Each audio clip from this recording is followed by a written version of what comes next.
Welcome to the Drunk 3PO channel, a different type of video today. And I'm going to try to get my thoughts out so you can understand them. This is like my 7th take on this video right now. Usually I could do it in 1 or 2. This is my 7th take because I'm just kind of in shock. When it comes to the character of Luke Skywalker, for me, I take it pretty deep. Luke was my hero growing up. You know, he was the character that I looked up to, all the books that I read. Luke Skywalker was the character that believed in redemption, you know, the redemption story of his father. He believed that he could be saved. You know what I mean? Like, he believed that there was still good in him, even though he did all these terrible things, that somehow his dad could be redeemed and make things right again. You know, he believed that he would sacrifice himself for a man that he didn't even know. You know what I mean? A man that cut off his hand, a man that killed younglings, a man that did all these things, and because he loved him. A man that believed in friendship and the bond of friendship and how important friendship is, and that he was going to sacrifice himself for his friends as well. And this was all put out on film, and then that made me really appreciate the character of Anakin, to see Anakin's journey of love with Padme and do anything. He would do anything for his wife, even killing other Jedi, because he was like, I can't lose her. I can't lose her. You know, and to see that type of passion put into these characters, and over the years, you know, you just start to enjoy what they were trying to teach us this whole time, and some of that stuff kind of rubs off on you. You know, oh, when you're young, I want to be Luke Skywalker. I want to save my friends. You know, I want to save people. I want to be the hero, and I'm going to do it in my way. I'm going to do it in a way that I know it can be done. You know, and to see that hero, you know, progress, and then certain books come out, and you just enjoy this hero, and then to see what Disney did to him. Basically, Luke Skywalker had a cameo in the first film, and because of that cameo, it drove me back to the theater several times because I wanted to see Luke on the big screen. And then to destroy his character in 8 and basically give him a cameo just so he could say, everything I did in episode 8 was stupid and dumb. Don't do that. I mean, it made no sense. And then Dave Filoni. I'd never really criticized Dave Filoni. I thought if he stayed in his lane, you know, and making cartoons, because I understand what cartoons were for, you know, and just stay in his lane over there, and that he would be fine. I never thought he should be in charge of Lucasfilm. I don't believe I've ever said that I think he should be in charge of Lucasfilm, but I never believed that. And I just kind of thought that's just where he needs to stay in his lane. The Mandalorian comes out, and it has some positives, you know, but now I feel like I don't even want to watch the second season because he's involved. And this blog that, and I have to thank Ryan Kennel, it was his video that I saw where this blog was brought to my attention from Ichibaka, Disney Star Wars is Dumb. It talks about Dave Filoni sitting around with Pablo Hidalgo, everyone's favorite, and others, basically saying, hey, we want to take the trilogy and we don't want it to be a male-driven trilogy. We want it to be a female-driven trilogy. And we want, you know, how cool of a twist would that be? And we don't want to go back to like the old story arc. We wanted to make it, you know, female-driven, and that would be cool and everything. And in my own personal belief that it might have worked if they had done it correctly. But we live in this time where Disney wanted a quick fix. You know, they wanted a quick fix for all this, and the only way that they could quick fix it is destroy the characters that were already built up. You know, if and for some reason they think in this mind, if I destroy characters down, the other ones will rise up and people will like the characters that rise up. And the focus won't be on these other characters anymore because we've destroyed them down. I mean, who wants to be Luke Skywalker anymore? Who wants to be a hermit? You know, drinking cow's milk or sea cow's milk. Who wants to be Luke Skywalker? You know, what young lad wants to be a Jedi like Luke Skywalker? Because, you know, look what he's become. Look where he ended up. Look what happened to him. And look how he died, alone and just away from his family and away from his friends and on an island where he was a hermit. Who wants to be that? You know, what kind of character is that you want to be? And to see that Filoni had a hand in this, which in my mind I honestly thought he should know better. He should know better.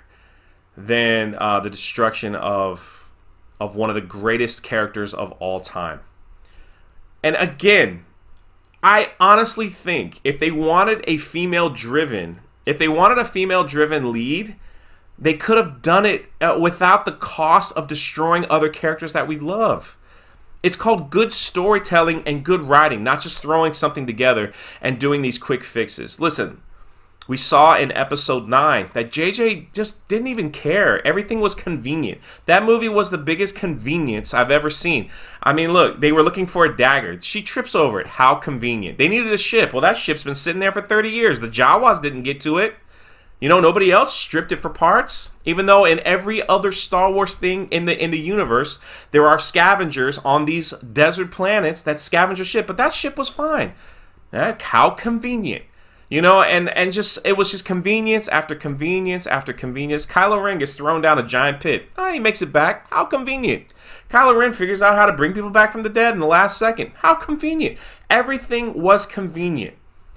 And so it just, there was no good storytelling. And then of course 8 was the total destruction of characters that we love to try to build up brand new characters that they hope we would love. And to see that Filoni has a hand in that, for me personally, I can't speak for you, it has turned my stomach. And because Luke meant so much to me that I honestly I might not even watch the next season of Mandalorian because I know he's involved. Like, that's how serious like this stuff was. That's how serious Star Wars was for me. I will always be a Star Wars fan. I love Star Wars. People are like, all you do is criticize. No, that's not it. I love Star Wars. I love reading the EU books. Lethal and Ryan and a few others got me into some of the EU books, and I'm loving them. You know, I listened to the Thrawn trilogy on audiobook not too long ago, and they made it into like a mini movie, and it was awesome.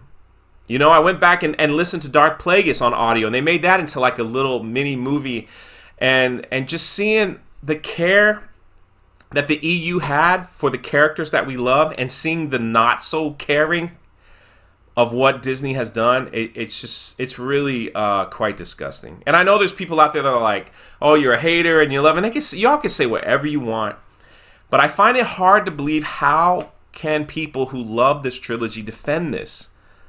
I mean, how can they defend it? You have Daisy Ridley coming out saying, yeah, Luke in episode 8 wasn't even Luke. You know, she's come out and then now she's just like, I can't believe like the last movie didn't really receive that much love. You have critics that just came out and destroyed episode 9 because they loved episode 8. Everything is just a mess. You know, everything is just a mess.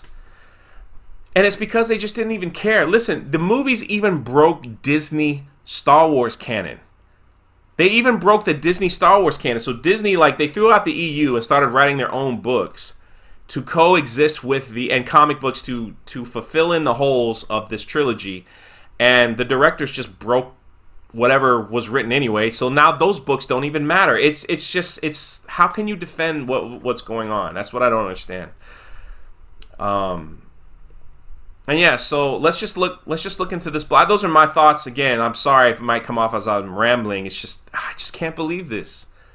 I cannot defend or you know, Dave Filoni. He can go sit with Pablo. He can go sit with Kathleen Kennedy, and they can just do what they do. I never had a problem with Ahsoka. I actually like Ahsoka as a character. Will that change? Probably not. The Mandalorian, the first season, I thought was pretty decent. It wasn't like awe-inspiring Star Wars, but for what it was, I thought they did some good things in there. This last series of the Clone Wars is terrible. I think I liked the first 2 episodes, and I didn't like anything after that.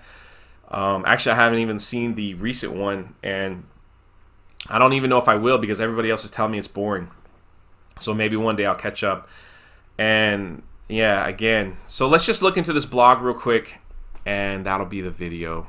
So this comes from Itchy Baka's blog. Disney Star Wars is dumb. Lose your faith in Dave Filoni. All ye who enter. There he is. There he is there. And they talk about the publication of The Art of the Rise of Skywalker. And in this book, there's text where people are sitting around the round table discussing the trilogy. And, you know, Filoni was talking about the potential idea of the matriarchy coming back and subverting what has always been dominated in male heroes. So basically saying, let's not have Luke Skywalker as the hero. Let's just destroy him. We have to make Luke weak. We have to destroy Luke in order for someone else to step up. So we have to get rid of him. And then they talk about when Yoda said there's another, and they're saying, yeah, it's probably Leia. 30 years in the future. Let's just twist that. And then Filoni comes back. I love that. We could shift it so Leia is the Obi-Wan of the entire trilogy. And then he says it's dangerous. It's dangerous. Something to me says that that's right. They could have done it. They could have done it in a way without destroying other characters, but it's lazy writing. Here's the clip from the book. And Itchy asked if it's a real, page from the book, and somebody sent him a picture saying, yeah, here it is. Here's the real page. Same thing. So, yeah, there you have it.